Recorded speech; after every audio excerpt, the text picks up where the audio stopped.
quiero invitarle que vaya al libro de Génesis.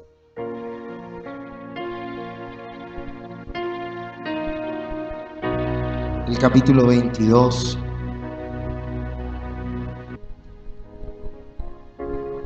El libro de Génesis, el capítulo 22. Dios le ordena a Abraham que sacrifique a Isaac. Ayúdeme a leer el capítulo 22, versículo 1, y dice: aconteció después de estas cosas que probó Dios a Abraham y le dijo: Abraham, y él respondió: heme aquí. Y dijo: toma ahora tu hijo, tu único, Isaac, a quien amas, y vete a tierra de Moriah, y ofrécelo allí en holocausto sobre uno de los montes que yo te diré. Y Abraham se levantó muy de mañana, y enalbargó su asno, y tomó consigo 2 siervos suyos, a Isaac su hijo, y cortó leña para el holocausto, y se levantó y fue al lugar que Dios le dijo. Amén y amén. Puede sentarse, puede estar cómodo. Y hoy le voy a hablar acerca del monte Moriah. Diga conmigo: en el monte Moriah. Diga: Abraham en el monte Moriah. ¿Cómo se llamaba ese monte? Moriah. No Moriah, ni Moría. Moriah. El monte Moriah. Y hoy le voy a hablar a Abraham en el monte Moriah. Y dice la palabra del Señor. Y comienzo esta palabra diciéndole que Abraham no fue el único que fue al monte Moriah. Hubieron muchos hombres a los cuales Dios los llamó al monte Moriah. Amén. Hubieron muchos hombres en la Biblia que fueron al monte Moriah. Pero ¿qué pasaba en el monte Moriah? Y dice la palabra del Señor, el capítulo 22. Aconteció después de estas cosas que probó Dios a Abraham y le dijo: Abraham, y él dijo: heme aquí. Y dijo: toma ahora tu hijo, tu único hijo, Isaac, a quien amas, y vete a la tierra de Moriah, y ofrécelo allí en holocausto sobre uno de los montes que yo te diré. Y Abraham se levantó muy de mañana, y enalbargó su asno, y tomó consigo 2 siervos suyos, y a Isaac su hijo, y cortó la leña para el holocausto, y se levantó y fue al lugar que Dios le dijo. Lea el versículo 4. Al tercer día alzó Abraham sus ojos y vio el lugar de lejos.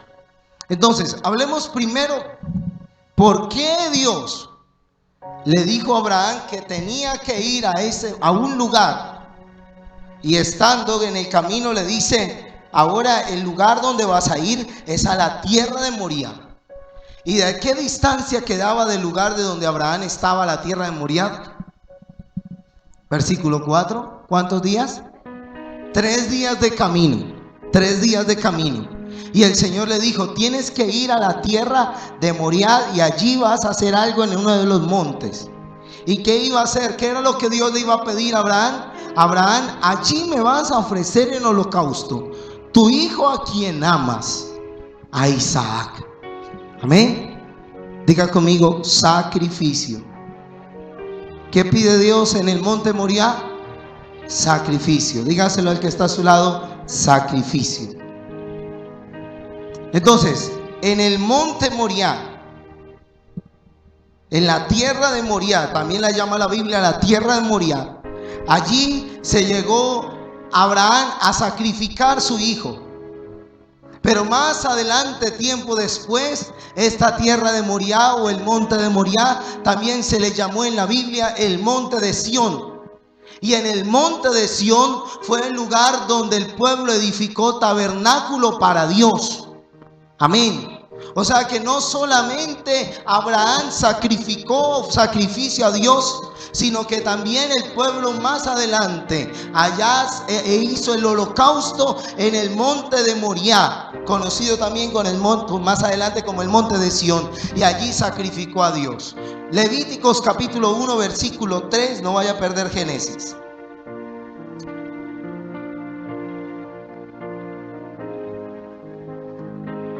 Levíticos 1:3 dice: si su ofrenda fuera holocausto vacuno, macho sin defecto lo ofrecerá. De su voluntad lo ofrecerá a la puerta del tabernáculo de reunión delante de Jehová. ¿Ya lo encontró? Y dice el versículo 4: y pondrá su mano sobre la cabeza del holocausto y será acepto toda la expiación suya. Este sacrificio se hacía en el monte de Moriah o monte de Sión. Y en ese monte se sacrificaba 2 veces al día. Amén. Cuando ya se levanta el tabernáculo de Moisés, allí la orden era sacrificar 2 veces al día. O sea que el monte de Moriah es un lugar ¿de qué? ¿Dónde está la iglesia? El monte de Moriah es un monte ¿de qué? De sacrificio. Pero tiempo después, le voy a contar algo que le va a impactar. Aquel santo Cordero de Dios, Jesucristo, fue crucificado en el monte Moriah, porque tiempo después pasaron los años y ahora ese lugar es conocido como el lugar de la crucifixión. O sea que Jesús también fue crucificado y sacrificado en el monte Moriah. ¿Entiende eso? O sea que fueron muchas personas que ofrecieron sacrificio en el monte Moriah. Entre ellos Dios mismo sacrificó a su hijo en el monte Moriah. ¿Entiende eso? O sea que todos tenemos que pasar por el monte Moriah. Amén. Entonces el pueblo de Israel sacrificó allá. Abraham sacrificó allá cordero. El mismo Padre Celestial sacrificó a su hijo en el monte Moriah. O sea que todos tenemos que pasar por el monte Moriah. Pero ¿qué representa en la vida de un cristiano el monte Moriah? Porque ahorita no podemos ir al monte Moriah, está en Jerusalén, está muy lejos. Entonces está como largo empezar el viaje. Pero todos tenemos que espiritualmente experimentar en nuestra vida el pasar por el monte Moriah. ¿Entiende eso ahora?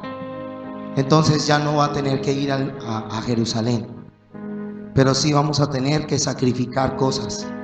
Amén. Porque el monte Moriah representa sacrificio. Amén.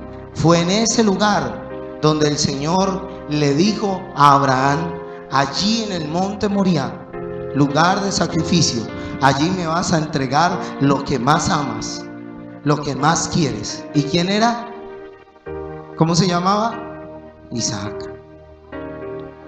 Amén. Ahora Dios tiene que probar algunas cosas en Abraham. ¿Por qué no lo llevó y por qué no le dijo a Abraham: tienes que tomar tu hijo y lo puedes sacrificar allá en aquella esquina?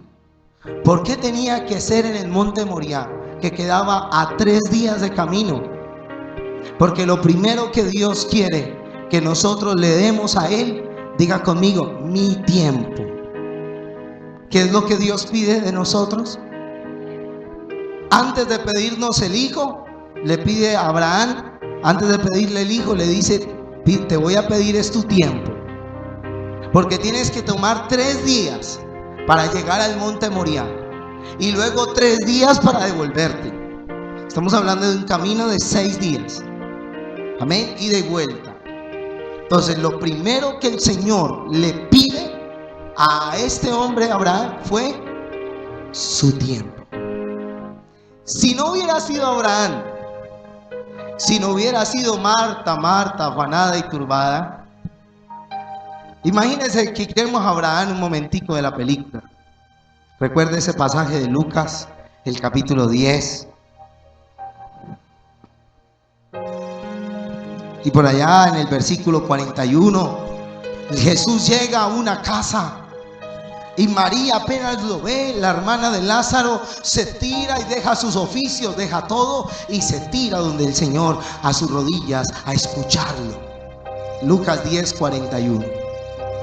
Pero Marta está afanada. Marta está haciendo el oficio. Marta está haciendo el almuerzo. Marta dice: ay, pero Jesús a buena hora viene a visitarnos. Estamos haciendo las cosas del hogar. Entonces, en cualquier mente humana, usted no haría una visita a las 9 de la mañana, 10 de la mañana, 11 de la mañana, a no ser que sea el pastor, que es imprudente. De resto, usted dice, no, yo tengo que, a las 10, 11 de la mañana, uno no hace visitas, uno está haciendo el almuerzo. Jesús más o menos llegó, yo me imagino, no lo dice la Biblia, pero me lo imagino yo, que llegó a eso de las 10, 11 y media. Y Jesús llega y Marta está atareada, pelando las cebollas y arreglando la carne y haciendo el almuerzo. Y Marta se atreve a decirle a Jesús, oye Jesús, dile a María, que me ayude, porque estoy afanada haciendo el almuerzo. Entonces ella estaba esperando que Jesús le dijera, oiga, sí María, vaya ayude, oiga, traiga aunque sea un tinto, María. Uno llega a una casa y lo primero que le brindan es algo, ¿no? Y a Jesús no le habían brindado ni tinto, y Jesús hubiera dicho, oiga, sí María, vaya y traiga aunque sea un tinto, vaya algo. Pero Jesús le dijo a Marta, allá en Lucas 10:41, Marta, Marta, afanada y turbada, porque te preocupas mucho por las cosas de la tierra, pero lo espiritual lo estás descuidando. ¿Qué tal que no hubiera sido Abraham, sino que hubiera sido Marta? ¿Usted cree que Marta hubiera ido al monte Moriah? 6 días. No, Marta no hubiera ido. Marta hubiera dicho, como dicen muchos hoy, no tengo tiempo. No, y 6 días. No, imposible. No tengo tiempo, Jesús. Si le hubieran dicho, tienes que irte a un retiro con el Señor, a un tiempo de oración, a un tiempo de ayuno, lo primero que decimos, no tengo tiempo porque tengo que trabajar. Y para el ayuno hay que estar quietico y reservado. Entonces no tengo tiempo de ayunar, no tengo tiempo de orar, no tengo tiempo de ir a un congreso, no tengo tiempo de ir a un culto, no tengo tiempo, Jesús. Marta hubiera dicho, no tengo tiempo. Pero Abraham, lo primero que el Señor le pide a Abraham y lo primero que Abraham le da a Dios es su tiempo. Porque el ser humano hoy en día no tiene tiempo. Hoy el mundo no tiene tiempo. Todo el mundo está en unos afanes impresionantes. Todo el mundo está corriendo. Y hoy lo primero que el Señor le pide a usted es su tiempo. Porque cuando nosotros aprendemos a dedicar tiempo a las cosas de Dios, Dios va a dedicar tiempo a las nuestras. La Biblia dice que todo lo que el hombre siembre, eso va a recoger. Si yo no le dedico tiempo a Dios, Dios no me dedica tiempo a mí, es de lógica. Si yo no le dedico tiempo a los asuntos de Dios, Dios no le va a dedicar tiempo a mis asuntos. Amén. Pero Abraham tuvo tiempo para Dios. ¿Qué es lo primero que Dios le va a pedir a usted? Su tiempo. Hay gente hoy que dijo, yo voy a ir al culto. Y tal vez lo dijeron en su corazón, hoy sí voy a ir al culto. Hoy voy a ir a buscar de Dios porque es necesario buscar de Dios. Y ellos lo entienden y lo reconocen. Pero ¿por qué no pudieron venir? Porque se les atravesó algo, porque algún compromiso les apareció a última hora, porque en algo se ocuparon. Y lo primero que tenemos que decir es, Señor, no tengo tiempo. Y lo primero que Dios pide al hombre es su tiempo. Amén. Ahora aquí viene algo más. Dígale que está a su lado, tienes que ofrecerle a Dios tu tiempo. Dígale, a lo que le dediques el tiempo, a eso le vas a dedicar tu corazón. Dígale, dedícale tiempo a Dios. Diga, Abraham le ofreció su tiempo a Dios. ¿Cuántos dicen amén? Ahora, hay otra cosa que Abraham ofrece a Dios. Y devuélvase al libro de Génesis.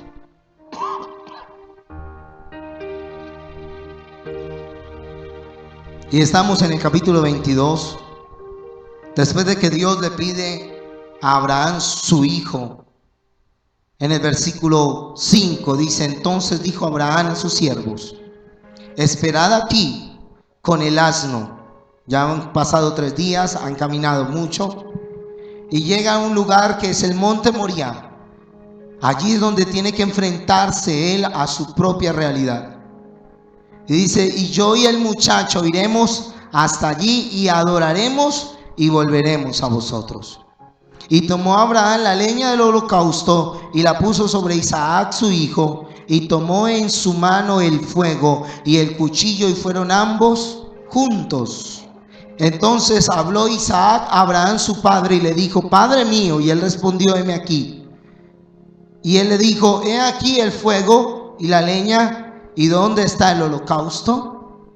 Versículo 8, respondió Abraham: Dios se proveerá de cordero para el holocausto, hijo mío. ¿Qué es lo segundo? ¿Qué es lo primero que ofrece Abraham a Dios? Su tiempo. ¿Qué es lo segundo que Abraham ofrece a Dios? Diga: lo mejor que tenía, lo que más amaba. Entonces hablemos de lo primero y lo mejor. ¿Qué ofreció a Dios? Lo primero y lo mejor. ¿Qué hay que ofrecerle a Dios? Lo primero y lo mejor. Este hombre aprendió que lo primero era para Dios. Y esa herencia buena se la transmitió al pueblo de Israel. Y el pueblo de Israel aprendió a darle a Dios lo primero. ¿Sabe qué hacía el pueblo de Israel? La primera oveja de la cría era para el holocausto a Dios. Amén. Si tenían una oveja, la primera que saliera era para Dios. El resto, las que vinieran, ya era para ellos. Pero la primera se la ofrecían a Dios. Amén. El primer hijo, el primogénito, lo llevaban al templo y allí lo ofrecían a Dios. El primer hijo. Y se lo entregaban a Dios. ¿Usted se acuerda qué mujer en la Biblia le entregó su hijo a Dios y se lo dijo: bueno, se lo llevo al templo y allá se va a quedar? Ana entregó su hijo a Dios. El primer hijo es para Dios. Amén. Levante sus manos y diga: Señor, mi primogénito. Diga: Señor, te pertenece. Señor, tú lo vas a usar para ser instrumento de gloria.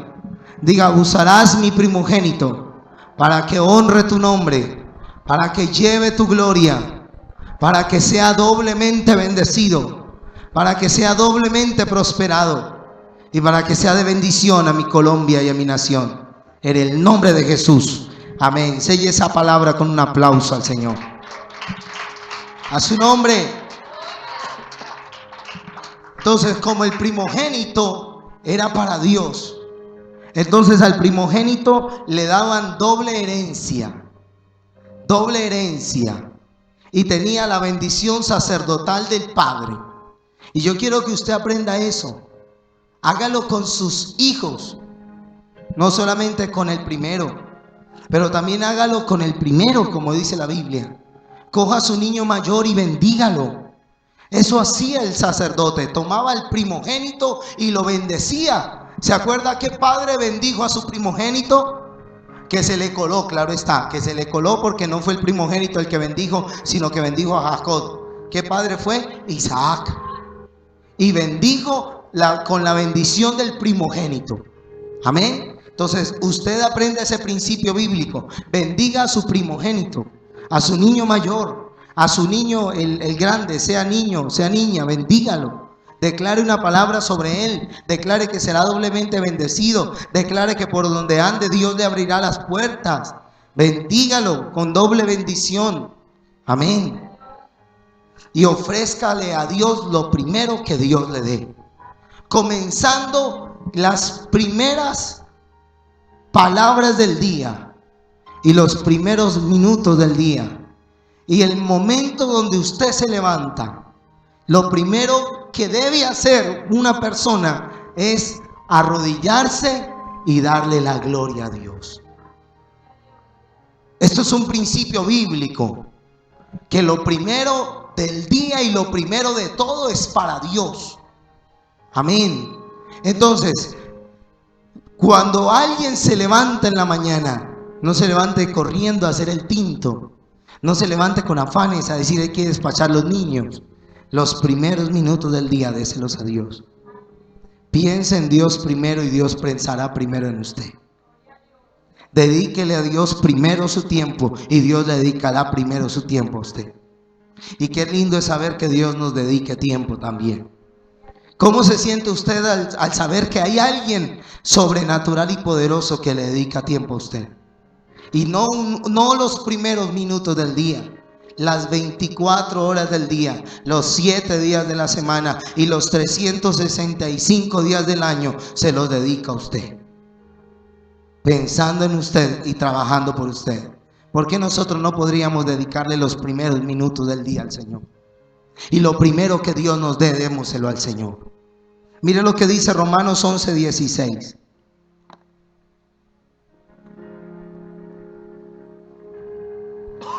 Hablando de darle lo primero al Señor. Dice Romanos 11:16. Si las primicias, diga conmigo, primicias son santas, también lo es la masa restante. Y si la raíz es santa, también lo son las ramas. Léalo otra vez usted.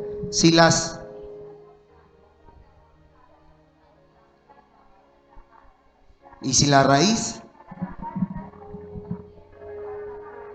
Entonces, si las primicias son santas, también lo es la masa restante. Entonces, ¿cuál era la costumbre del pueblo de Israel? Ellos lo que más cosechan es el trigo y las ovejas. Entonces, la primera oveja se la ofrecían a Dios en el tiempo del holocausto. Y cuando ya en los tiempos de los sacerdotes, la primera oveja se la llevaban al sacerdote. Amén. Y en el tiempo de ya cuando cosechan el trigo, las primeras ramas la ofrecían al sacerdote. Luego ya hacían la masa. Por eso dice, y si también lo es la masa restante, ¿sí? Entonces cogían la masa y también de las masas daban primicia. Cuando ya hacían las tortas de harina de trigo, entonces de las tortas también daban primicia. Eso es lo que hacía un pueblo de Israel. Y yo le voy a contar un secreto. ¿Sabe usted cuáles son los hombres más poderosos del mundo económicamente? Los israelitas. ¿Sabía usted eso? Los hombres más ricos del mundo son los israelitas. ¿Sabe quiénes son los dueños del éxito en Bogotá? Son hebreos. Los hombres que tienen negocios de tierra santa por toda Colombia, los hebreos. ¿Por qué? Porque cuando uno aprende a darle lo primero a Dios, Dios también bendice lo restante. Amén. Y si las primicias son santas, también lo es la masa restante. Amén. Mire, yo tuve una experiencia hace unos años, cuando comencé el ministerio pastoreando en un pueblito de Cundinamarca. Y recuerdo que había una hermana que ella llevaba las primicias de su finca. Ella, de lo que Dios le daba en esa finca, lo primero era para la iglesia. Y recuerdo que llevaba unas papas criollas que usted no me va a creer, que eran de este tamaño, del tamaño de una papa normal, una papa criolla. Ahora imagínese la papa normal. Y sus frutos eran prósperos. Recuerdo en una ocasión que se entró a aquella región un verano de esos como estamos viviendo en estos días. Bien picante, bien fuerte. Y uno se iba a las fincas y miraba las fincas y eran secas, no había agua, no había pasto, no había nada. En una ocasión me fui a visitar a la hermana, pero dio con la coincidencia que mientras yo me fui a la finca a buscarla a ella, ella se fue al pueblo a buscarme a mí. Y cuando yo la llamo y le digo, hermana, ¿dónde está? Que la estoy en su finca buscándola. Ella me dice, pastor, estoy en el pueblo buscándolo. Pero me senté en una piedra a esperar que llegara. E impresionante y curioso lo que vi en ese momento. Y mientras había en todo el pueblo, había un verano impresionante. Y había una sequedad en todas las fincas, en todos los potreros. Era impresionante ver en esa finca, en esta finca de aquí nada, en la de allá nada, pero en esa finca ver una lluvia leve, diminuta, suave, sencilla, una brisa, una lluvia, llovizna pequeña, lloviznando esa tierra. Y esa tierra era verde. Entonces las demás fincas estaban secas de agua, estaban secas las plantas, pero esas plantas de esa finca estaban hermosas y estaban verdes. Porque dice la Biblia que cuando usted aprende a darle a Dios lo primero, también lo demás es santificado. Dice que también lo demás es bendecido. Amén, hermanos. Entonces, este hombre aprendió a bendecir su generación cuando dice: le voy a dar, no porque Dios me lo pida, sino que le voy a ofrecer a Dios lo mejor que tengo, que es mi hijo. Amén. Ahora, aquí dice en el capítulo 22 de Génesis, vaya al versículo 1, póngale mucha atención a esto. Y aconteció que después de estas cosas, Génesis 22, verso 1. Y aconteció que después de estas cosas, que probó Dios, diga conmigo, probó Dios. ¿Qué hizo? Probó Dios a Abraham. Entonces aquí tenemos que hablar de una prueba. Hay una diferencia entre la tentación y la prueba. ¿Amén? No es lo mismo. Una cosa es la tentación. Santiago capítulo 1, verso 12 en adelante, Santiago 1:12 dice que la tentación no viene de parte de Dios.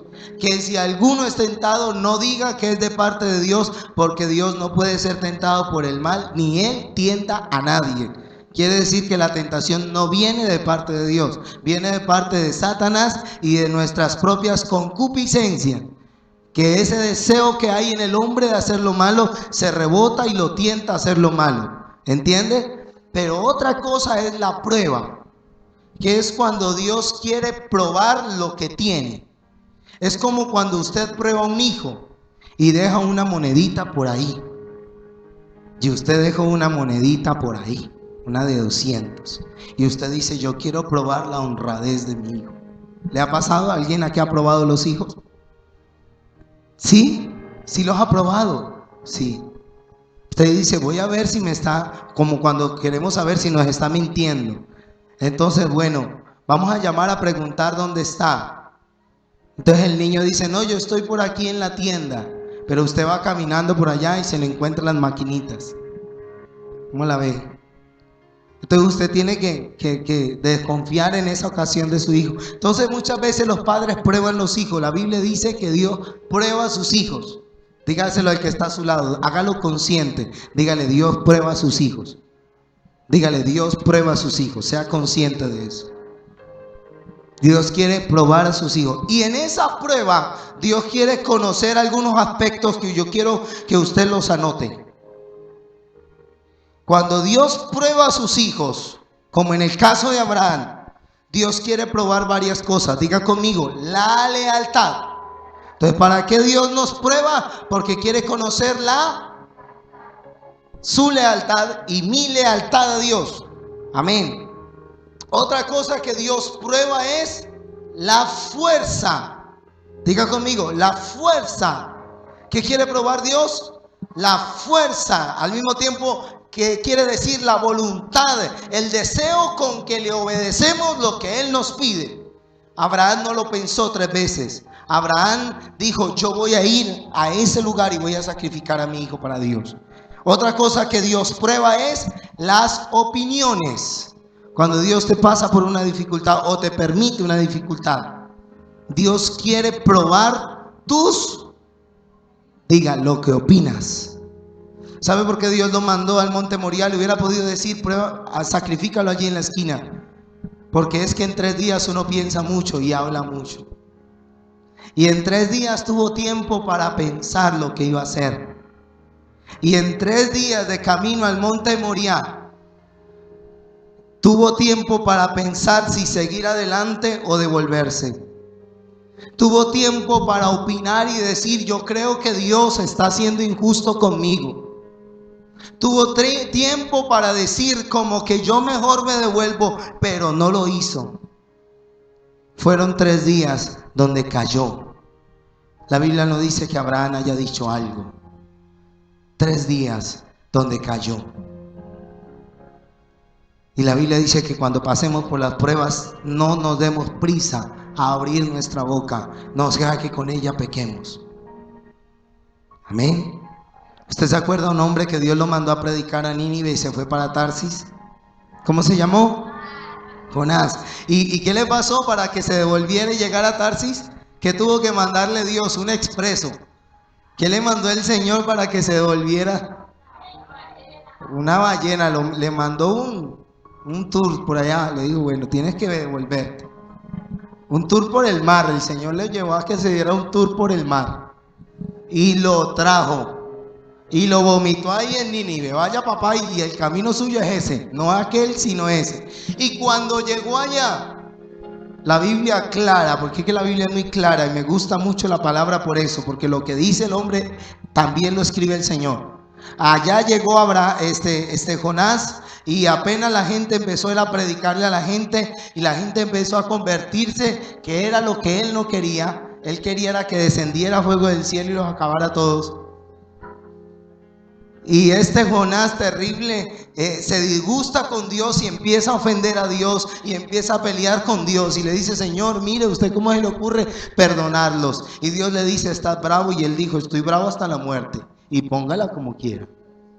Estaba bravo el hombre. Entonces, ese hombre se atrevió a renegar en medio de las pruebas. Y yo le digo una cosa, cuando usted pase por las pruebas, cállese la boca. Cállese la boca. No sea que tu boca te haga pecar. Amén. Porque cuando Dios te pase por unas pruebas, ahí es más cuando vas a tener a Dios encima de ti. Así, vea. Dígale al que está a su lado, vea, así. ¿Cómo está Dios cuando te pasa por una dificultad o te permite algo? Está así, vea. A ver usted qué opina. A ver usted qué dice. A ver usted qué habla. Dios estaba con Abraham así. Y Abraham iba así. No voy a pelear. Abraham tenía un pensamiento en su corazón cuando iba en esos 3 días de peregrinación. Y se lo reveló a los hombres con que iba. Les dijo, esperen aquí, iremos y adoraremos y volveremos. ¿Cuál era el pensamiento que llevaba en el corazón? Voy a ir a adorar a Dios. Aunque sabía que su hijo se iba a morir posiblemente, pero él iba no con una queja, iba con una adoración en el corazón. Entonces, cuando Dios te pasa por unas pruebas, cuando te falta el aceite y no tienes con qué comprarlo, cuando se acaban los huevos y no hay carne, y cuando miras la cena y no ves, y tienes un niño ahí jalándote el pantalón, diciéndote papá o mamá, tengo hambre. Y uno abre la alacena y ve los ratones comiéndose las uñas. Y uno dice, Dios mío. Pero ¿sabe? Ahí está Dios así, bien. ¿Y sabe qué nos aconseja hacer el Señor en esos momentos?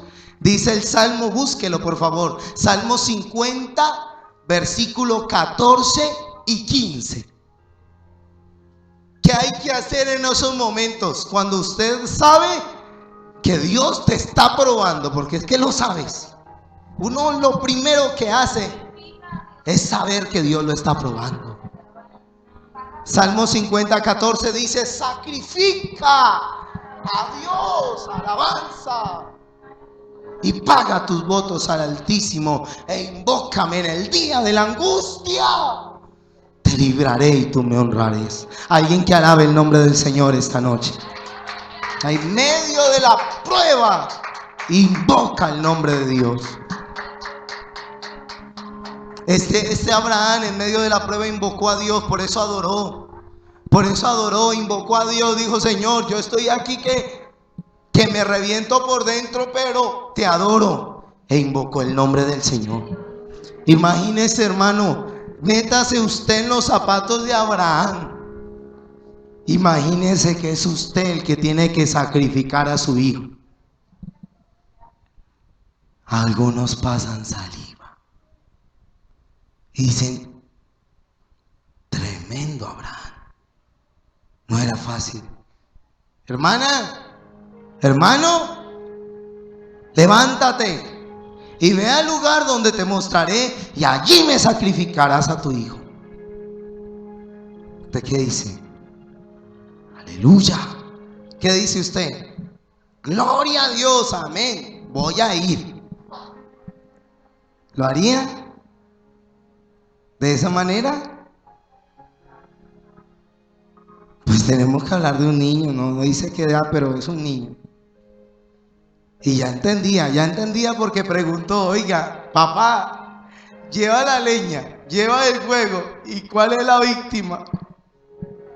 ¿Dónde está el cordero, papá? El hombre ya entendía, ya era un niño grandecito. Y allí el Señor probó a Abraham, diga conmigo, la lealtad, las fuerzas, sus opiniones y otra cosita que Dios prueba, su disposición.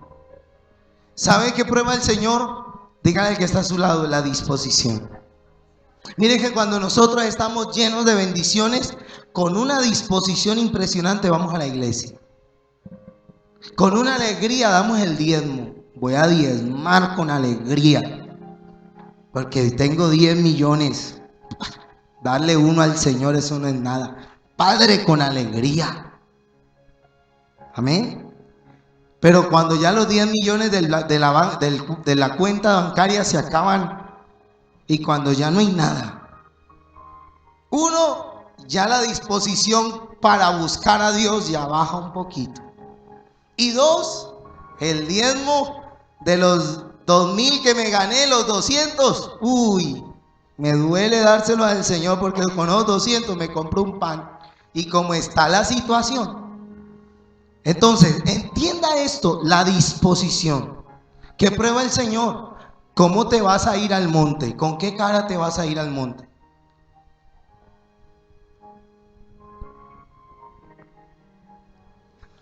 Voy a ir al monte. ¿Así? ¿Cómo iba al monte? Vámonos, apúrele que nos vamos, que nos va a llegar a coger la tarde, muchachos. Apúrenle con esos asnos, vámonos para el monte. Iba para el monte a sacrificar a su hijo. Y Dios prueba la disposición con que te vas al monte. Amén. ¿Cómo? Se levantó muy de mañana. O sea, él dijo, yo tengo que ir a sacrificar a mi hijo a Dios. Y me voy a levantar temprano y me voy para el monte. Él tenía una disposición y era de obedecerle al Señor. Amén, hermanos. Entonces, ¿cuál es la disposición tuya cuando Dios te pasa por las pruebas? Ya se baja la nota, ya no quieres cantar, ya no te da nada adorar a Dios. Ya como que miras al lado y dices, pero esta gente está loca. Pero ¿cómo se le ocurre alabar a Dios con este problema tan grande que tengo?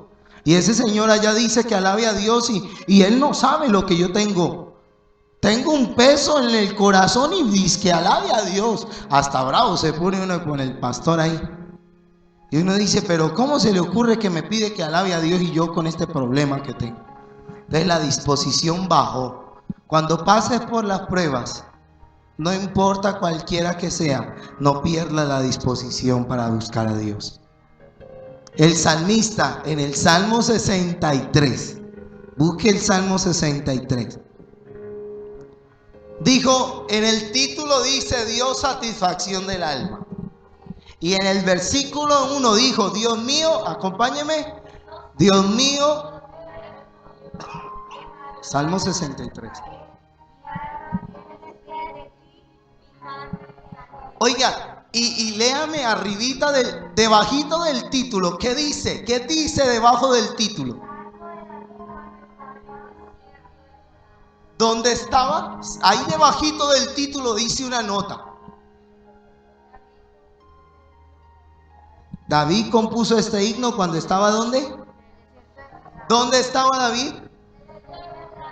Y en el desierto, David dijo, Dios mío, eres tú, mi alma tiene sed de ti, mi carne te anhela. En tierra seca y árida donde no hay agua, madrugaré a buscarte. David tenía un anhelo por Dios, pero ¿dónde estaba? En el desierto de Judá. ¿Y sabe huyéndole a quién? Ah, no, Señor. Estaba huyendo a su hijo Absalón y su propio hijo quería matarle. Y su propio hijo le dividió el reino y lo mandó corriendo para el desierto. ¿Cómo la ve que su hijo le arme una división y su hijo le quiera hacer la guerra y su propio hijo lo quiera matar? Y sin embargo, él tenía una disposición en esas pruebas. ¿Se cansaba? Claro que se cansaba. Por eso cuando tuvo que huirle a Saúl, Jonatán tuvo que ir a fortalecerlo en Dios, porque se cansaba. Amén. Pero en medio de la prueba, su hijo lo quería matar, su hijo Absalón. Y estando en eso, David tenía una disposición. Lea el 1 otra vez. Dios mío, maduro.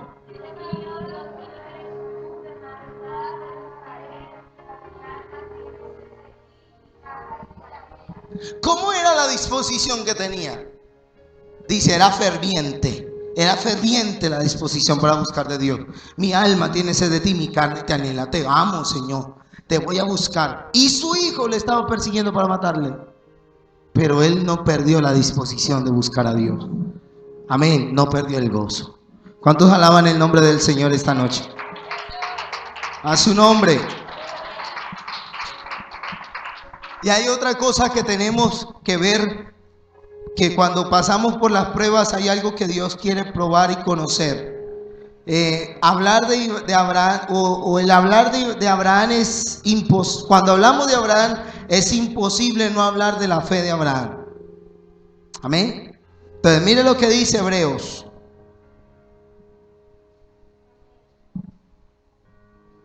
Hebreos, el capítulo 11.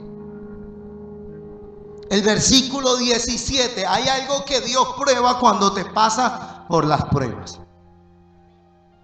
Léalo conmigo, Hebreos 11, 17. Voy a esperar un momentico que lleguen los hermanos. Hebreos 11, 17. Ayúdeme. Por la fe Abraham, cuando fue probado, ofreció a Isaac.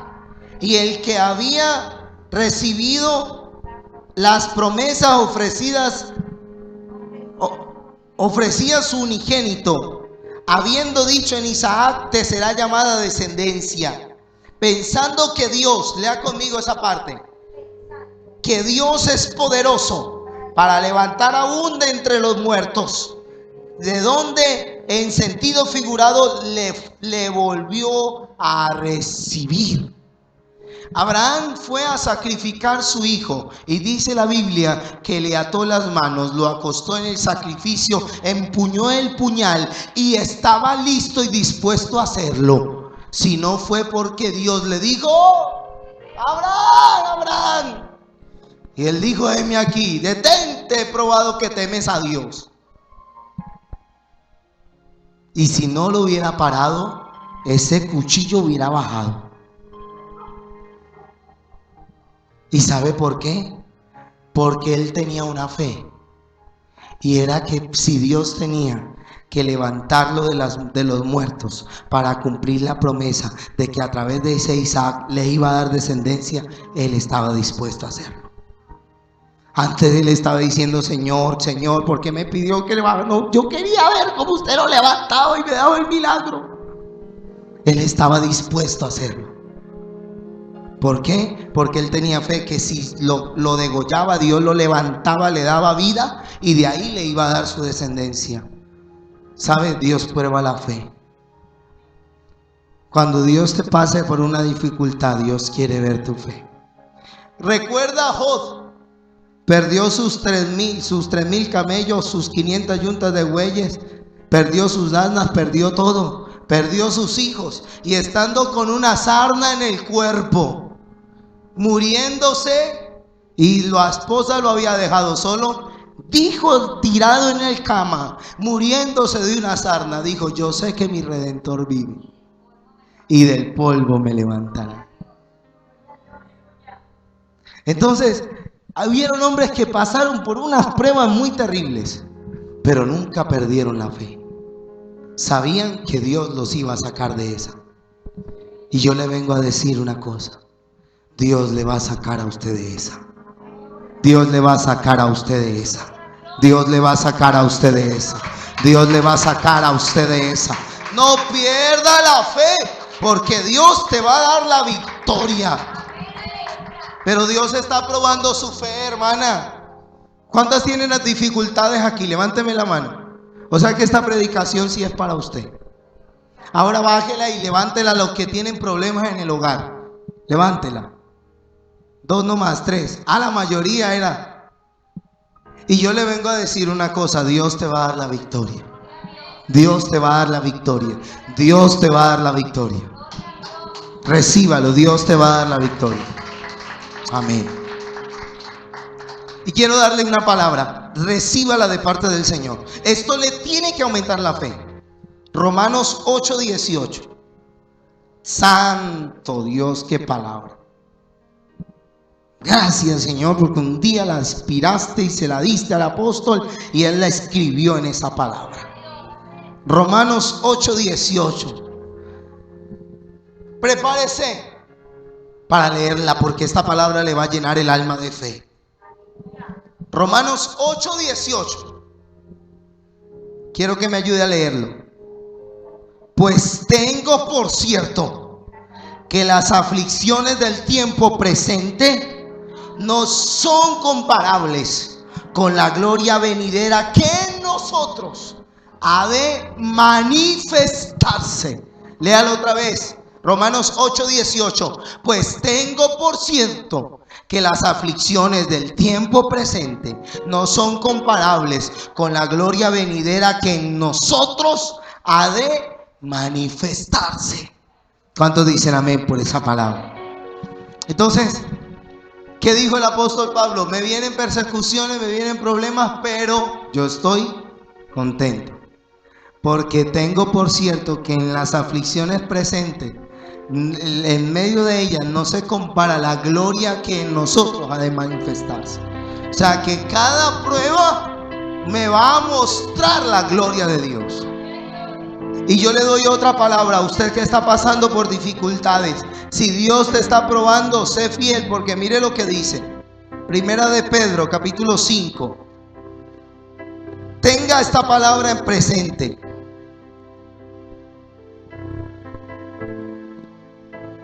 Dice Primera de Pedro, capítulo 5, el versículo 9. Versículo 10. Primera de Pedro 5:10. Ayúdenme a buscar a los hermanos. Primera de Pedro 5:10 dice: mas el Dios de toda gracia, que nos llamó a su gloria eterna en Jesucristo, después de que hayáis padecido mucho tiempo. No dice así. Primera de Pedro 5:10. Mas el Dios de toda gracia, que nos llamó a su gloria eterna en Jesucristo, después de que hayáis padecido un poco de tiempo, Él mismo os perfeccione, afirme, fortalezca y establezca. Diga conmigo: mas el Dios de toda gracia, que nos llamó, levante su mano derecha, que nos llamó a su gloria eterna en Jesucristo, después de que hayamos padecido un poco de tiempo, Él mismo os perfeccione, afirme, fortalezca y establezca. ¿Cuánto es el tiempo? ¿Cuánto es? Diga: un poquito. ¿Cuánto van a ser los momentos de dificultad? ¿Cuánto van a durar las pruebas? Un poco de tiempo. Y termino con 1 Corintios 10:13. 1 Corintios 10:13. Prepárese para esto que vamos a leer. No os ha sobrevenido, 1 Corintios 10:13.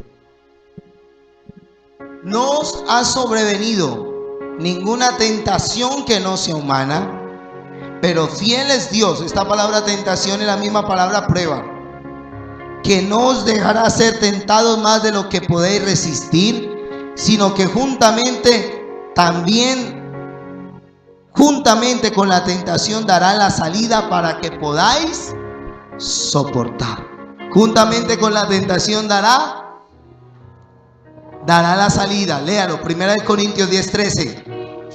No os ha sobrevenido ninguna tentación que no sea humana, pero fiel es Dios, que no os dejará ser tentados más de lo que podáis resistir, sino que juntamente también con la tentación dará la salida para que podáis soportar.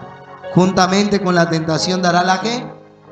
O sea, vienen las pruebas, pero también viene díganle al que está a su lado, vienen las pruebas, pero también Dios dará la salida.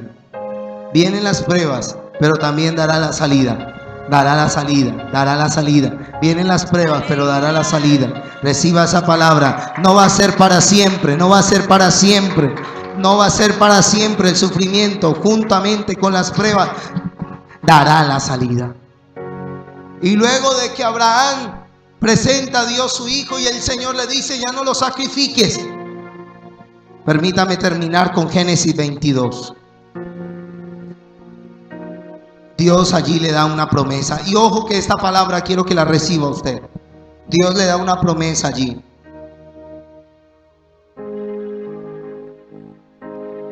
Génesis 22, versículo 15. Ojo con esto, léalo conmigo. Y llamó el ángel de Jehová a Abraham por segunda vez desde el cielo y le dijo: por mí mismo he jurado, dice Jehová, que por cuanto has hecho esto y no me has rehusado tu hijo, tu único, de cierto te bendeciré y te multiplicaré tu descendencia como las estrellas del cielo y como la arena del mar. Y tu descendencia poseerá las puertas de sus enemigos. En tu simiente serán benditas todas las naciones de la tierra, por cuanto obedeciste a mi voz. Entonces, prepárese para esto que le voy a decir. Y es que la obediencia de Abraham de sacrificarle su hijo a Dios desató tres cosas. Uno, diga conmigo, el derecho de que el pueblo más adelante disfrutara de la tierra prometida. Esta bendición le dijo: y a tu descendencia daré la puerta de los enemigos. A tu descendencia le daré la puerta de sus enemigos. En otras palabras, esa historia va hasta el pueblo de Israel cuando entra a la tierra de Canaán y disfruta la tierra que era de los enemigos. Entonces, la primer bendición que se desata cuando usted obedece a Dios y cuando usted en medio de las pruebas busca al Señor y es fiel a Dios, y es que Dios le dará a usted y a su descendencia las bendiciones, la tierra prometida, las tierras de bendición, las grandes bendiciones. La segunda bendición, y es que Dios nos da una familia para estar firme con ella. Y en ti serán benditas las familias, las naciones de la tierra. En otras palabras, las familias de la tierra. ¿Qué quiere decir eso? La segunda bendición que vino por la obediencia de Abraham fue que tendrás el derecho de tener una familia bendecida. Y vas a tener el derecho de disfrutar tu familia. Tendrás el derecho de disfrutar a tu hijo. Y tendrás el derecho de vivir con una familia firme en el nombre de Jesús. Reciba esa palabra, no importa cualquier situación que esté viviendo su matrimonio. Hoy yo declaro que Dios restaura los hogares en el nombre de Jesús. Y la tercera bendición, y es que habrá una bendición continua. De ahí en adelante Abraham no conoció el hambre, no conoció la derrota. De ahí en adelante Abraham disfrutó de una bendición continua, continua, continua, continua. Tanto así que la Biblia dice que Abraham muere de 175 años, pero muere fuerte, muere rico, muere con multitudes de criados y de ovejas y de bendiciones. Pero muere y ahora vienen sus hijos y sus nietos y su familia y disfrutan de la bendición de Dios. Y por ende nosotros somos hijos espirituales de Abraham por la fe, le dice la palabra. Y nosotros también tenemos derecho a ser bendecidos. Entonces, cuando usted obedece a Dios, va a disfrutar de 3 cosas. 1, el derecho de entrar a la tierra de bendición, a la tierra prometida. 2, la promesa de tener una familia firme. Y 3, la promesa de ver una bendición continua. Continua. El domingo tuvimos en la noche un tiempo de guerra espiritual maravilloso, donde rompimos con toda maldición en el nombre de Jesús. Porque Dios quiere que veamos una bendición continua. Y vamos a ver una bendición continua en el hogar, en la familia, en la economía y en todo lo que emprenda. Levántese, póngase de pie y levante sus manos y declare en el nombre de Jesús de Nazaret que la obediencia a Dios, la obediencia a su palabra, la obediencia a cada día mejorar y andar en sus caminos, la obediencia aún en medio de las pruebas traerá sobre ti, diga conmigo, el derecho, recibo.